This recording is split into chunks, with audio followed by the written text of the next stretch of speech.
Halo sahabat PSA kita, berjumpa kembali dan kali ini kita akan belajar dengan topik jadi lebih sukses hanya dengan bermodal nilai C. Yuk, let's check it out.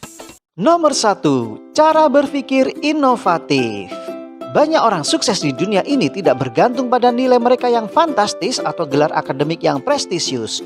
Mereka mengukir nama untuk diri sendiri dengan berpikir secara berbeda, dengan mempelopori ide-ide yang membawa sesuatu yang baru di hadapannya. Ini adalah salah satu alasan besar mengapa mereka yang hanya mendapatkan nilai C di sekolah atau di kampus bisa menjadi lebih sukses dari yang mendapatkan nilai A. Mereka adalah para pemikir inovatif. Mereka mungkin tidak unggul dalam menulis esai, membuat catatan selama kuliah atau menghafal informasi dari buku teks. Tetapi itu karena para pelajar dengan IQ rata-rata tidak selalu cocok dengan cetakan baku dari seperti yang ditunjukkan orang yang pintar. Sebaliknya, mereka lebih kreatif dan inventif. Mereka belajar menjadi pintar dengan cara yang tidak pernah bisa dilakukan sekolah selama ini. Itulah mengapa cara berpikir inovatif adalah sifat yang sangat umum di antara 1% teratas orang yang meraih kesuksesan, yang beberapa darinya lulus dari universitas yang disegani dan memperoleh gelar yang prestisius.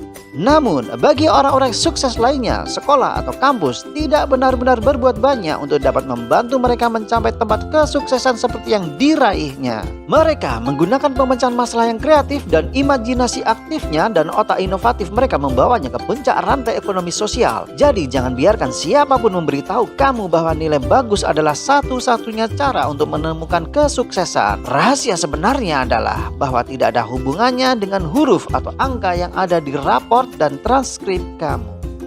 Nomor 2, berani mengambil resiko. Pelajar dengan nilai C tidak takut mengambil resiko. Mereka tidak terintimidasi oleh kegagalan atau kekhawatiran akan terlihat buruk karena mereka tidak mengharapkan semuanya berjalan dengan sempurna. Dari situlah ternyata banyak di antara para pelajar langsung gagal. Selama lebih dari 1 dekade mereka telah belajar satu hal, bahwa dengan bekerja keras maka akan mendapatkan apapun yang kamu inginkan. Jika kamu melakukan semua yang harus kamu lakukan, maka kesuksesan akan selalu mengikuti. Tetapi bukan itu cara kerja di dalam kehidupan nyata. Kamu dapat mencoba sebagai seorang seniman saja, atau dapat meneteskan darah, keringat, dan air mata untuk sebuah proyek, dan itu pun masih bisa gagal total. Bahkan kamu bisa jadi menghabiskan waktu bertahun-tahun pada hal yang sama secara berulang-ulang. Namun, lihatlah pada mereka yang tidak terpengaruh pasang surut kehidupan. Pelajar yang hebat mungkin menyerah setelah mendapatkan kesulitan pertamanya. Siswa yang rata-rata tahu apa artinya berjuang. Mereka tahu bagaimana bertahan melalui kesulitan dan nasib buruk. Sehingga ketika hidup menjatuhkannya, mereka melihat ke depan kemudian bangkit berdiri kembali. Nomor 3, tidak tergantung. Pelajar terbaik cenderung membiarkan nilai mereka menentukan masa depannya, alih-alih mencari apa yang menjadi hasrat dan minatnya sendiri. Para pelajar ini membiarkan prestasinya menggantikan seluruh kepribadian dirinya. Bahkan hampir seluruh hidupnya menjadi satu keberlanjutan dari sebuah ketergantungan, dan semua yang dilakukannya untuk membuat dirinya terlihat lebih baik di atas kertas. Pola pikir seperti ini mempengaruhi semua pekerjaannya, teman-teman yang dimilikinya, dan bahkan gaya hidupnya, karena mereka selalu memikirkan bagaimana orang lain melihatnya di sekolah atau kampus. Mereka dihargai karena keterkesan serba bisa. Setelah lulus, apakah mereka suka atau tidak, mentalitas itu akan tetap bertahan. Di sisi lain, ada pelajar yang tidak begitu peduli untuk mengesankan seluruh dunia. Mereka tidak merasa khawatir tentang harapan orang lain karena tidak ada yang mengharapkan banyak hal menakjubkan darinya. Orang tua atau guru mungkin tidak menyuruhnya untuk pergi ke sekolah atau kampus ternama, atau bahkan dia ditakdirkan untuk sukses seumur hidup, sehingga mereka belajar bagaimana memuaskan diri sendiri sebelum orang lain. Dan dalam jangka panjang, itulah yang dilakukan setiap orang yang ingin meraih kesuksesan. Nomor 4, mencapai tujuan akhir. Dalam pikiran pelajar yang lempeng dan lurus, pendidikan mungkin tampak seperti akhir semuanya dan bisa menjadi semua. Ini semua terasa seperti batu loncatan penting menuju masa depan dirinya. Namun, banyak siswa yang biasa-biasa saja berpikir sekolah hanyalah sarana untuk mencapai sesuatu. Orang-orang seperti Bill Gates dan Mark Zuckerberg putus kuliah dengan alasan menyadari bahwa sekolah tidak secara otomatis membuat mereka sukses di masa lalu jika mereka lulus. Mereka bisa menangani beban kerja, tetapi dengan menghabiskan lebih banyak waktu di kelas atau mengerjakan pekerjaan rumah, mereka menahan diri. Ya, kita tahu ini terdengar aneh untuk dikatakan, tetapi sekolah membuang-buang waktu mereka sehingga mereka keluar. Mark Zuckerberg mencurahkan dirinya ke proyek yang menjadi gairah dan hasratnya. Dia menemukan kesuksesan dengan memiliki keyakinan pada kemampuan dirinya sendiri. Banyak pelajar dan putus sekolah rata-rata lainnya telah mengikuti jejak orang seperti Mark dan Bill Gates. Mereka meninggalkan sekolah untuk mengejar kesuksesannya dan mengambil lompatan itu serta meninggalkan pendidikan formalnya dengan mempertaruhkan segala yang ada pada dirinya. Dan banyak dari orang-orang seperti ini kemudian benar-benar berhasil. Nomor 5. Mengikuti aturan-aturan. Sekolah penuh dengan aturan. Bel memberitahumu untuk segera masuk. Jadwal memberitahumu kemana harus pergi dan guru memberitahumu apa yang perlu dipelajari. Sehingga tidak mengherankan bahwa pelajar yang hebat adalah taat pada aturan, berkembang dalam lingkungan yang ketat dan disiplin di atas rata-rata serta melakukan apa yang diperintahkan. Mereka jarang mempertanyakan kepada guru bagian mana di antara ini dapat membawanya melangkah lebih jauh dalam hidup atau memperlambat langkahnya. Jika kamu menghabiskan seluruh hidupmu berjalan di jalur yang sulit, maka kamu tidak akan pernah menemukan apa yang menunggumu di luar sana, di hutan belantara. Rata-rata siswa dengan nilai C tidak berkeberatan melanggar aturan. Mereka tidak suka diperintah atau terjebak di dalam kotak. Terkadang yang mereka lakukan ini terkesan memberontak dan sulit dikendalikan. Tetapi bila ini dilakukan untuk menuju jalur kesuksesanmu, itu adalah hal yang baik. Orang-orang seperti ini sering tampil paling berani dan berprestasi karena mereka tidak mengikuti aturan siapapun, akan tetapi mengikuti hasrat dan gairahnya sendiri. Nomor 6. Rasa percaya diri yang kuat. Tak seorang pun yang berhak untuk sukses, tidak peduli seberapa lama kamu bekerja, seberapa pintar kamu di sekolah, dan berapa banyak uang yang kamu investasikan.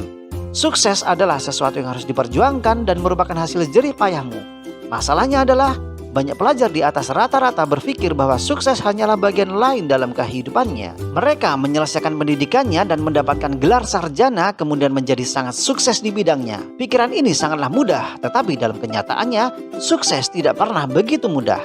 Itulah sebabnya banyak dari para pelajar ini tidak tahu apa yang harus dilakukan selanjutnya dalam hidupnya. Hidup bisa jadi tidak berubah seperti yang direncanakan, masa depan tidak berjalan seperti yang diharapkan, dan ini semua membuatnya marah dan bingung karena jauh di lubuk hati. Banyak di antara mereka berpikir bahwa berprestasi di sekolah berarti pantas mendapatkan sesuatu yang lebih, sehingga mendapatkan nilai bagus membuat mereka lebih layak untuk sukses. Tetapi, ego semacam itu hanya akan menghalangi kamu. Itulah sebabnya pelajar dengan nilai C lebih mungkin berhasil daripada pelajar dengan nilai A. Mereka tidak memiliki ego akademik, sehingga mereka berpikir mereka pantas meraih kesuksesan lebih dari siapapun, yang ini justru membantunya mendaki lebih tinggi.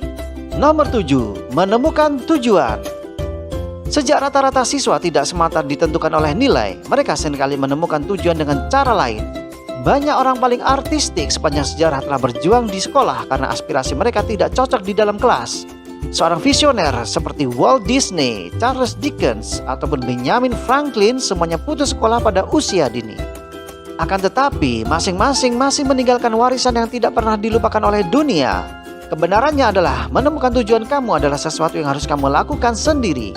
Sekolah dapat menunjukkan kepadamu apa yang ada di luar sana, memberikan gambaran tentang apa yang ditawarkan dunia. Tetapi kamu perlu memiliki impian besar itu untuk dirimu sendiri. Jika kamu ingin menciptakan sesuatu yang istimewa, tidak masalah berapa nilai ujianmu di sekolah. Nomor 8. Didorong oleh kesulitan. Jika kamu berada di tengah-tengah siswa terbaik, kamu tahu bagaimana rasanya melihat orang lain melewati kamu. Kamu tidak asing dengan orang-orang yang menurunkan harapan mereka. Mungkin seseorang mengatakan kepadamu bahwa kamu tidak cukup baik atau tidak cukup pintar untuk menjadi sukses. Tetapi kesulitan itu hanya membuatmu menjadi lebih kuat. Itu adalah alasan lain mengapa pelajar yang dengan nilai C pada akhirnya lebih berhasil daripada mereka yang kebanyakan hanya duduk dengan nyaman dengan nilai A. Pelajar dengan nilai C ingin naik hierarki itu di tempat yang berbeda. Pekerjaan yang memiliki status lebih rendah mendorong mereka untuk berprestasi. Hal ini menantangnya untuk melampaui semua orang yang membuat mereka merasa rendah atau tidak berdaya. Dengan sedikit pengendalian diri dan etos kerja yang baik, yang dapat menjadi sumber motivasi yang luar biasa. Banyak orang sukses telah meluncurkan seluruh kemampuan karirnya yang bermula dari keinginan sederhana untuk membuktikan bahwa orang lain telah salah mengira. Jadi, jangan melawannya. Rangkulah semangat itu dan tuliskan impianmu. Maka semua orang akan tahu persis seberapa mampu kamu ini sebenarnya. Nomor 9. Keras kepala yang alami. Pelajar yang rata-rata cenderung jauh lebih keras kepala. Mereka lebih mandiri. Mereka akan memberikan upaya yang lebih besar untuk menonjol dari orang banyak karena mereka pada akhirnya terlalu keras kepala untuk berkompromi pada apapun. Apakah itu ide bisnis atau perubahan kecil pada gayanya? Pelajar dengan nilai C percaya bahwa ini adalah jalan saya atau ini jalan raya. Terkadang sikap keras kepala ini dapat merusak di sekolah ataupun di tempat kerja. Fleksibilitas adalah keterampilan yang berharga, tetapi keras kepala akan lebih menguntungkanmu karena menjadi keras kepala berarti kamu memiliki visi. Kamu punya gagasan yang jelas tentang apa yang kamu inginkan. Kamu tidak berkorban dan tidak menerima jawaban tidak. Tetapi yang terpenting adalah dengan keras kepala, kamu tetap memperhatikan pencapaianmu. Tidak peduli berapa banyak orang yang akan mencoba menyeretmu keluar dari jalan kesuksesan. Puluhan orang mungkin akan mengutukmu dan memberitahumu bahwa kamu gagal dan satu-satunya cara untuk bertahan melalui semua ini adalah dengan menjadi keras kepala semampumu. Terima kasih sudah menyimak video ini dan jangan lupa klik subscribe untuk terus mendapatkan topik belajar menarik lainnya. Sampai jumpa.